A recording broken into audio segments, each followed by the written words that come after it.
Bonjour Elisabeth Lévy. Bonjour Laurence, bonjour Patrick. Bonjour. Bienvenue. Voilà. C'est vous. Absolument.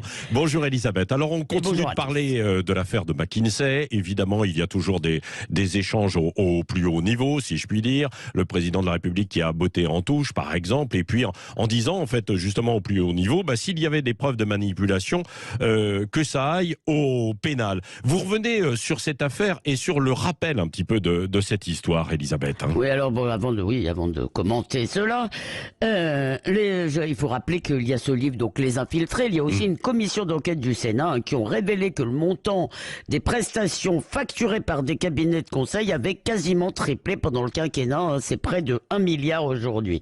Et en plus, il y a des soupçons d'évasion fiscale à la limite de la fraude. On ne sait jamais très bien.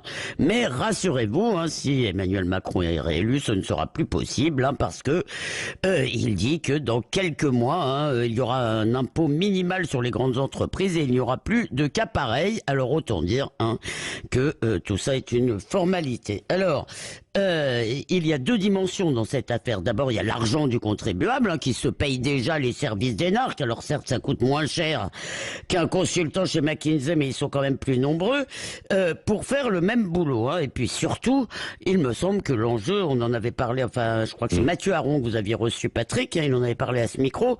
L'enjeu, c'est l'indépendance de la France, qui est donc fort importante pour nos candidats. Et ce cabinet McKinsey, donc il a mis au point la stratégie vaccinale. Certains parlent de religion, stratégie qui n'a pas bougé d'un iota, même quand on a appris que le vaccin était moins efficace que ce qu'on espérait, qu'il n'évitait pas la contagion. Alors un cabinet américain qui conseille une politique qui consiste à vendre un vaccin américain, c'est peut-être une coïncidence, mais vous connaissez l'adage, la femme de César doit être irréprochable. Et puis, dans la dimension indépendante, je rajoute juste ce qu'avait dit Mathieu Aron, ce cabinet a aussi travaillé sur la réforme de l'armée, ce qui est un peu fort de café. Oui, en même temps, si c'était légal, il faut aller au pénal aussi.